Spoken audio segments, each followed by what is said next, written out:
I woke up this morning determined to get back to my relaxed attitude about the other walkers today. It's going to be busy the next 4 days. Deal with it. Well, it was easier than I expected for a couple of reasons. First, it did thin out a bit as the day progressed, and second, these newbies are suffering. For most of them, this is their second day and reality has set in. Added to that was a series of short but steep climbs, and you have a group of people that are realizing this isn't the holiday they thought it might be. I feel like we were all more closely related now, and so the grumpiness is gone. Today was around a 25-kilometer walk in and out of forests, up and down hills, and through small country villages. It all looked very familiar, yet I still enjoyed the variety. Only 3 more days until Santiago.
Day 38, the day of holding things together. We had a long day today, 29.5 kilometers, so I started out just before 7 a.m. After almost an hour of seeing no one, I began to wonder if I had missed a no walking today memo. Then my body began thinking that wasn't such a bad idea. After 37 days of walking, my right heel decided now was the time to grow a blister. My left knee didn't want to miss out on the attention, so it started to cry out. Yesterday, one of the straps on my backpack blew out, so I had to make some adjustments. My back thought today would be a good day to complain about that change. And then I had a general overall energy dump, and that got me to the 5-kilometer mark. I stopped for a quick breakfast and gave my body a stern talking to, and then didn't stop for another 20 kilometers just to show it who's boss. My body is. I stopped for a longer lunch and a better rest, giving me what I needed for that last 4 kilometers, most of which were uphill.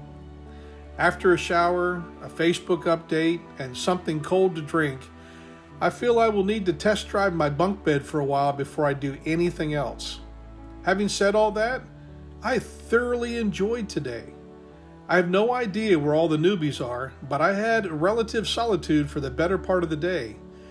I did enjoy a 5-minute conversation with a girl from Germany. She started 2 days ago and can't believe anyone would walk further than that. I almost agree with her.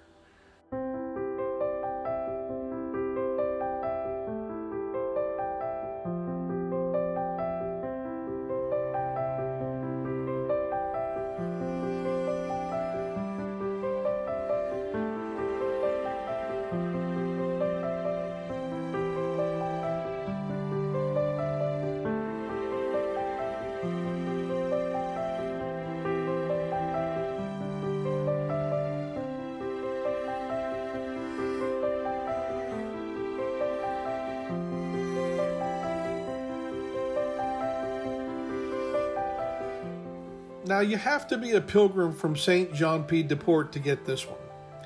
Pilgrims are called peregrinos. Those starting in Sarria 2 days ago are sometimes disparagingly called touragrinos. The common greeting along the Camino is Buen Camino. I think the author of this graffiti had not yet gotten over his attitude towards the newbies. A little sarcasm, though, can lighten the mood.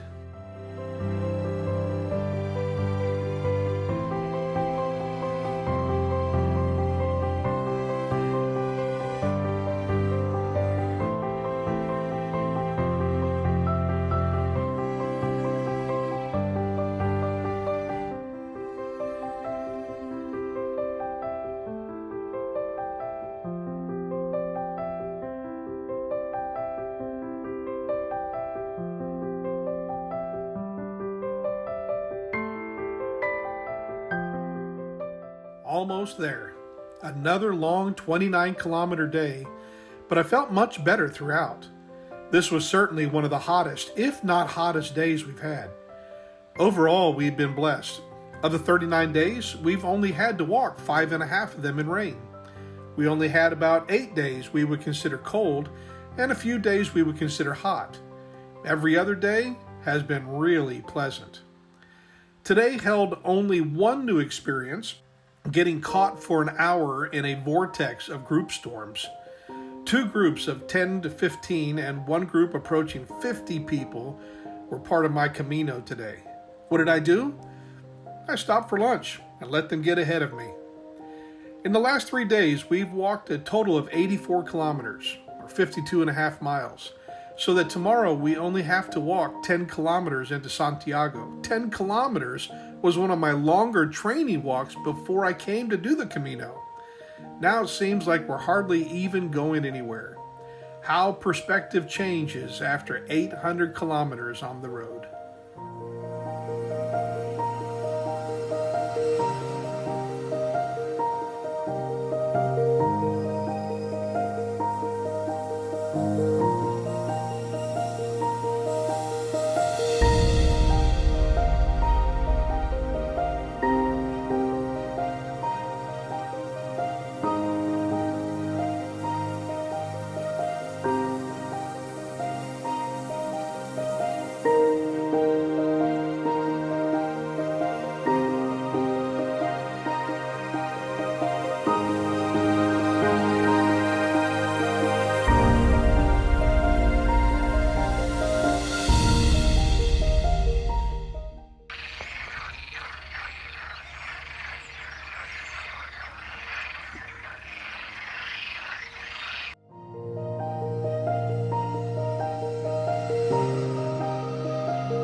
Camino bikers.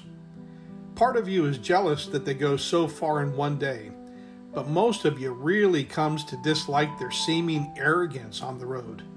They come flying up behind you and think that a buen camino makes it okay, that they almost took your elbow with them.